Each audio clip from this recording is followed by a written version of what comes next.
Ne te laisse pas entraîner par ton instinct et ta force à suivre les désirs qui te viennent à l'esprit, nous dit la sagesse comme en réponse à la Genèse. La femme s'aperçut que le fruit de l'arbre devait être savoureux, qu'il avait un aspect agréable et qu'il était désirable puisqu'il donnait l'intelligence.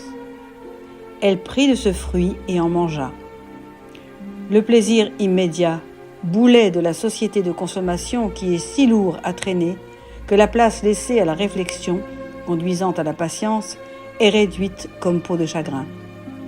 Charles Baudelaire, dans son poème « L'invitation au voyage » déclame « Mon enfant, ma sœur, songe à la douceur d'aller là-bas.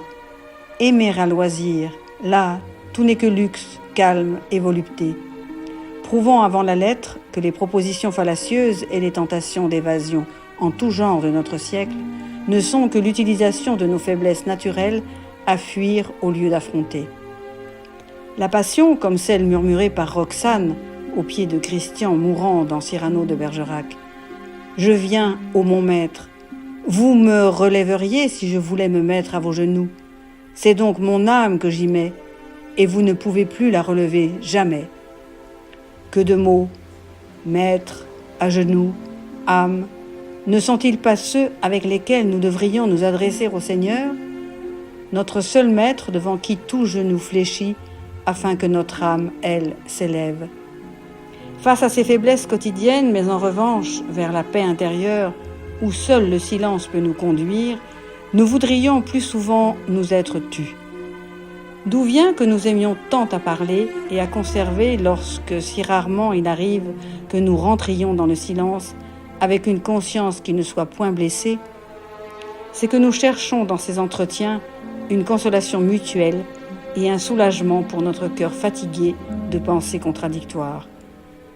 Nous nous plaisons à parler, à occuper notre esprit de ce que nous aimons, de ce que nous souhaitons, de ce qui contrarie nos désirs.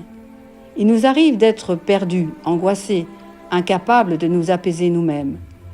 L'agitation de nos pensées peut se comparer à la tempête qui secoua la barque des disciples sur la mer de Galilée. Comme Jésus montait dans la barque, ses disciples le suivirent.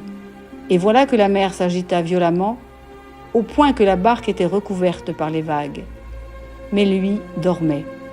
Ses compagnons s'approchèrent et le réveillèrent en disant « Seigneur, sauve-nous, nous sommes perdus !» Mais il leur dit « Pourquoi avoir peur, homme de peu de foi ?» Alors, debout, Jésus interpella vivement les vents et la mer, et il se fit un grand calme. Le Christ est aussi capable de venir à notre secours. Il peut aussi calmer notre cœur quand il est agité par la peur et les soucis. Parfois nous nous taisons, mais, au-dedans, nous discutons fort, nous confrontons avec des partenaires imaginaires ou luttant avec nous-mêmes. Faire silence, c'est reconnaître que nos soucis ne peuvent pas grand-chose.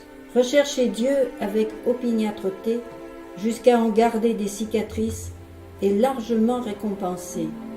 Le combat spirituel nous rend vaillants et le Seigneur nous bénit, tel Jacob quand il lutta jusqu'au lever du jour. Saint Jean de la Croix demande au Seigneur de couvrir de son silence nos plaintes et nos revendications. Isaïe dit que l'homme pervers abandonne ses pensées et qu'il revienne au Seigneur qui aura pitié, car il est riche de pardon. Si le Seigneur couvre de son silence tous nos cris, ce n'est pas pour les étouffer ou les ignorer d'une hauteur méprisante.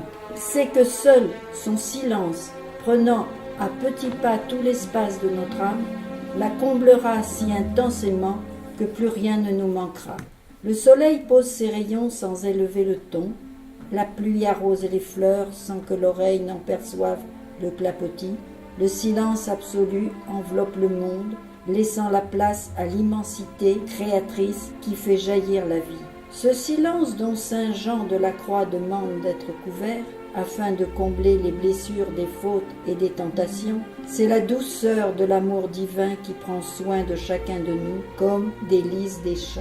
Sainte Thérèse de l'Enfant Jésus le disait ainsi: de même que le soleil éclaire en même temps les cèdres et chaque petite fleur, comme si elle était seule sur la terre, de même, Notre Seigneur s'occupe aussi particulièrement de chaque âme que si elle n'avait pas de semblable. Et comme dans la nature, les saisons sont arrangées de manière à faire éclore au jour marqué la plus humble pâquerette, de même tout correspond au bien de chaque âme.